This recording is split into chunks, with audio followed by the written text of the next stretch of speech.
예, 원래 중대본 회의는 금요일 날 열기로 되어 있습니다만은 지금 상황이 매우 엄중합니다. 그래서 오늘 회의는 예정보다 하루 앞당겨 긴급 중대본 회의로 진행하겠습니다. 정부는 당면한 방역 위기 극복을 위해서 의료 역량 확충과 백신 접종에 총력을 다하고 있습니다. 하지만 이를 위해서는 일정 시간이 필요합니다. 그동안 강력한 사회적 거리 두기를 통해서 하루빨리 확산세를 제압해야만 이번 고비를 넘어설 수 있다고 판단했습니다. 지금 무엇보다도 중요한 것은 대면 접촉을 줄이고 가능한 마스크를 벗는 시간을 최소화하는 것입니다. 이를 위해서 사적 모임 허용 인원을 4인까지로 축소하고 전국에 걸쳐 동일하게 적용합니다. 식당, 카페의 경우 접종 완료자로만 4인까지 이용이 가능하며 미접종자는 혼자서 이용하거나 포장, 배달만 허용됩니다. 다중이용시설의 경우 마스크 착용 및 취식 가능 여부를 기준으로 시설별 운영시간을 제한합니다. 위험도가 상대적으로 높은 유형시설과 유흥시설 등 1그룹과 식당, 카페 등 2그룹 시설은 밤 9시까지만 운영할 수 있습니다. 3그룹 시설 중에서 영화관, 공연장, PC방 등은 밤 10시까지로 제한하되 청소년 입시학원 등은 예외를 두기로 했습니다.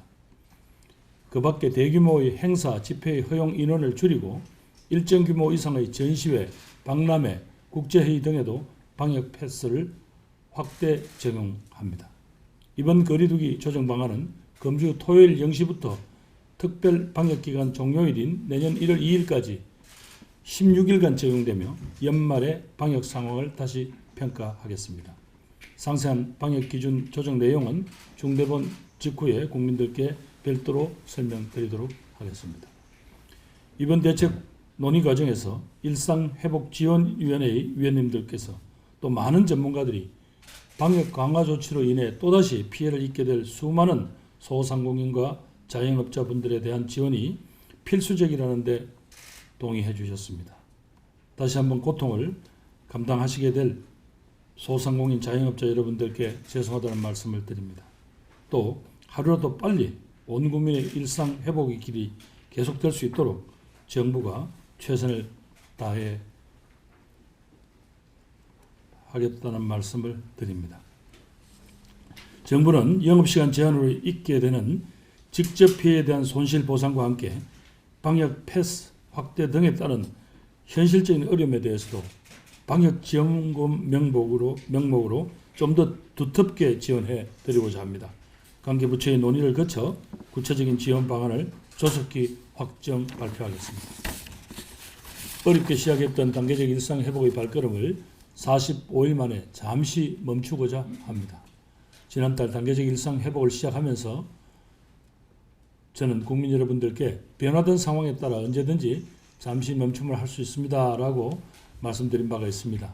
지금의 잠시 멈춤은 일상 회복 길에서 유턴이나 후퇴라기보다는 변화되는 상황에 따라 꼭 필요한 속도 조절입니다. 이 멈춤의 시간 동안 정부는 의료 대응 역량을 탄탄하게 보강하겠습니다.